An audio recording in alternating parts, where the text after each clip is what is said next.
Welcome back to another edition of Unconformed. Let's get right into it.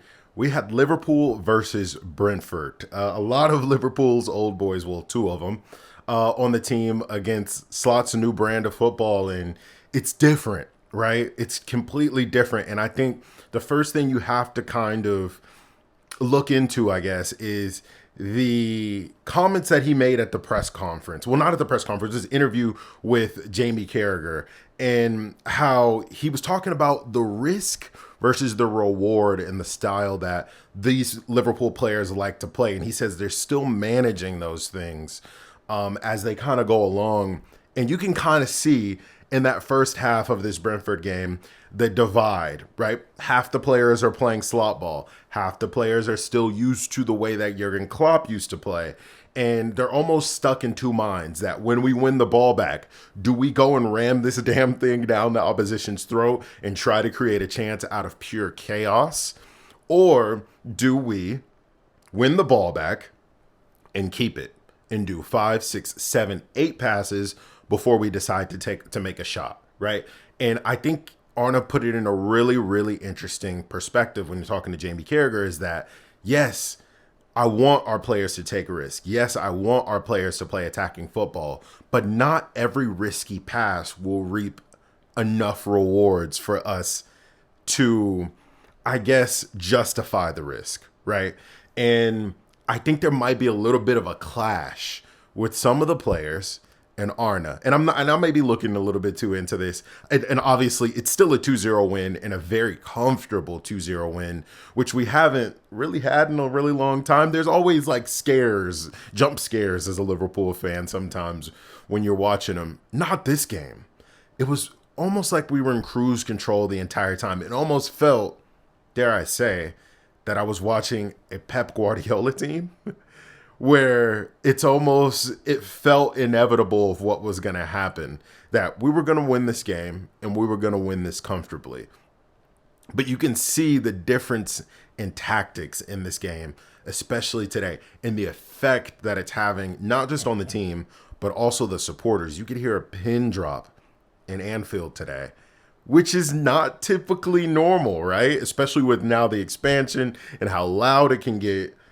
I found it really interesting because the tempo in the game dropped. The noise levels kind of dropped. The fans were there, obviously, when the goals and the chances were created. You know, you could hear them in full voice, but it was those in between times. There wasn't as many chants as we used to hear. There isn't as much noise in the fans geeing the players up, and I think we got to find a good balance, right? And I think there will be a good balance. And we have some of the best fans in the world, and especially stadium going fans in the world.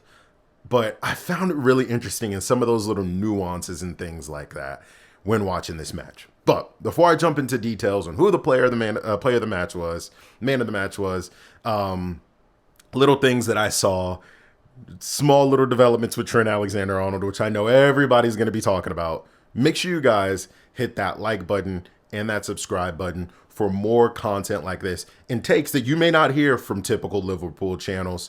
Join the club, join Unconformed FC, and you'll get obviously a greeting from me. And then when you do that, make sure that you put where you are watching from. Our channel is growing all around the world, from Belgium to the Netherlands, from Kenya to India to Malaysia, all around the world. Let's keep this up. And if you're thinking about starting a fan channel, don't think about it. Do it. Okay. So the more of us, the merrier. But anyway, into the match. Ryan Gravenberch is surprising, I think, everybody. I was a little apprehensive of him at first in this game. I was like, okay, maybe Arne was right that like the other team kind of played shit and that's why he looked so well. I don't think Brentford played shit today, and he still looked really good. And this may just be the Dutch bluntness coming out for Arne and maybe the translation from Dutch to English in his head. But he looked really good today, and it looks like a smart decision that he's playing in 6. And I know a lot of people are saying, we need a new 6. Even the commentator was saying, like, I'm not sure on Ryan after that first half, but he continued to grow and grow and grow into the game. And I'm realizing this kid is 6'3", bruh. He's 6'3", as big as Rodri. Okay, and this may be a little bit too crazy, a little bit too soon, a little bit out of the box. But if he puts it together and he gets muscle and he realizes that he is 6'3" and could potentially be a beast of a man in the middle of the pitch, he could do something really special in this 6 role, especially the way that Arne Slot wants this number 6 to play. I'm not sure if there actually is another player that can play this way, where you're almost an 8, but you're a 6 at the same time, and sometimes a 10 when the team drops back deep. I don't know if there are other 6s out there other than Martin Zubimendi that I can think of that can actually play this role. And I think that's why Martin was the guy and why he was the only guy. But Ryan is learning it, and he's getting better and better and better every game. And dare I say, was he man of the match this match and last match? Interesting. What I find really, really nice is that him and Mac Allister are playing really, really well together. Yeah, Macca was a little, kind of in and out of the game in the first half, but then he started imposing his will, and him and Ryan controlled that middle of the pitch so well, alleying attacks into certain areas of the pitch, screening off play into the middle of the park. I mean, Brentford's midfielders barely were able to get really good, solid touches in the middle of the pitch. They had to pretty much push everything out onto the wings because Ryan and Macca weren't even. These are tactics where they're not even putting in tackles here. This is the extra stuff, the outside stuff that isn't it isn't counted in the statistics. It isn't kept track on Opta and Squawka and stuff like that. Things that you can't really measure numerically. Macca and Ryan were doing really well. So I loved those two in the middle of the park. Ryan could be man of the match for me. And Szoboszlai really worked really well in there, worked very hard. A lot of great recovery runs. That's another thing that I noticed about this Arne Slot side is that when we lose the ball, not only do we press, if the initial press fails, everybody gets back in 5 and 6 and 7 numbers, and we quell the counterattack almost instantly. And I absolutely love that about them. And I think the energy is there now to do that because now we are resting on the ball. Before with Klopp, and I love the way that he played heavy metal, right? Which is he's become famous for, is that we win the ball back and then we go and we sprint the opposite direction. And no human being can do that for 90 minutes straight, which is why a lot of the Klopp players would see a lot of injuries and things like that. I think that'll change under Arne because the intensity on the ball goes down, but the intensity off the ball stays there, which I think is like the perfect formula for this Liverpool team and where they are at right now. I think that Klopp side that won everything, they had special players in there like Millie, like Hendo, like Wijnaldum, guys that had unlimited energy. But finding that in modern footballers these days, it's a little rare that have enough technique to, really perform at the highest levels in the Champions League level, but also never gets tired. You think of guys like Fede Valverde who are really good at that. Jude has that a little bit, right? Those players are very, very rare, right? But what I love about Ryan is that he's able to eat up ground really quickly and recover really quickly because of how long his stride is. He's 6'3". He's only a little bit shorter than VVD, guys. I mean, this kid could be special, 100%. And I may be reading a little bit too into it, but I like what I'm seeing from him. And the decision maybe not to get another number 6 might be them playing chess and not checkers. And I get it. And I hate to be this guy, and I know a lot of you are going to be like, oh, he's FSGN. He's just another FSG clickbait channel. I'm going off of what I'm seeing, guys. Trent looked amazing all game, all 65, 70 minutes that he played. Grass cutting balls, whipped balls in from the right-hand side, close to scoring some goals as well. He looks really good and very comfortable in this new system. And I think the slowed pace actually plays into his strengths more than before. But there's been some clashing with him and Slot, if you've seen that on the bench, where he's not super happy with being taken out at 70 minutes, 65 minutes like he did this game and the last game. And I'm wondering what is there? Why is Trent so upset about that? I'm really interested as to what's behind that. And I know Slot will probably speak on that at the press conference today, and he will be honest, which is what I absolutely love about this guy. He will tell you the truth. Klopp always told the truth, of course, but it was a little sugar-coated, right? And a little bit of in mystery and in innuendos and stuff like that. And maybe he wouldn't tell you at all. He'd just be like, I'm not going to lie to you. I'm just not going to tell you what's going on there, right? Where Slot, I feel like he's a little bit open. So I think that's something maybe to keep an eye on. And I don't know. It's weird behavior. Maybe I'm looking too into that too. But it might just be, superstar syndrome a little bit. And he's by far one of the best players, if not the best player on the team behind Mohamed Salah and maybe Virgil van Dijk, right? The big three. But it's interesting.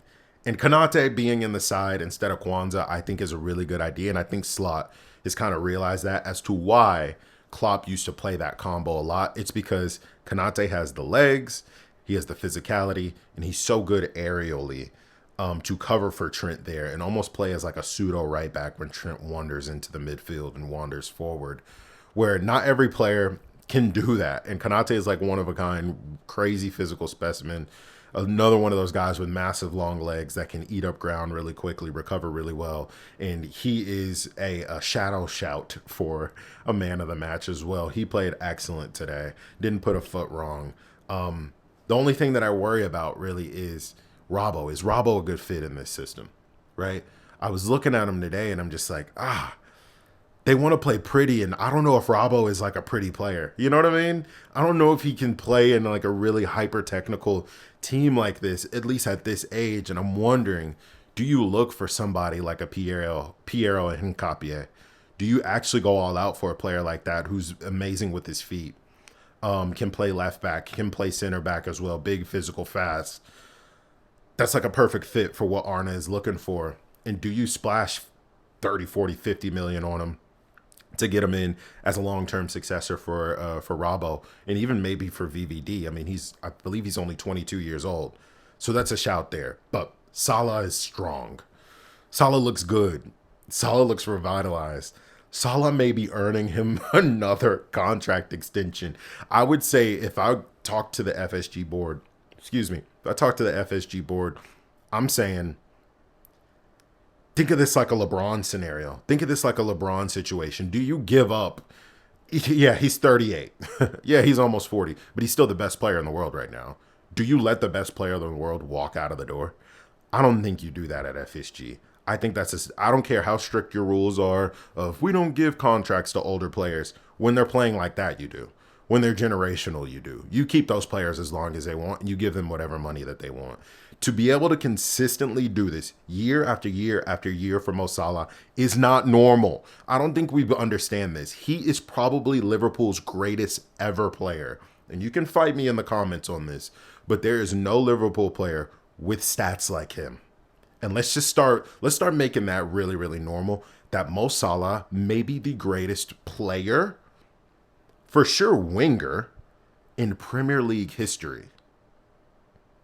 If we look at these numbers, guys, it's not normal. It's just not. And I know a lot of people like to not give Mo credit, but that's stopping with me. I will bang this drum as loud as I need to until it becomes a regular thing. Mo Salah, we are watching greatness with Mo Salah.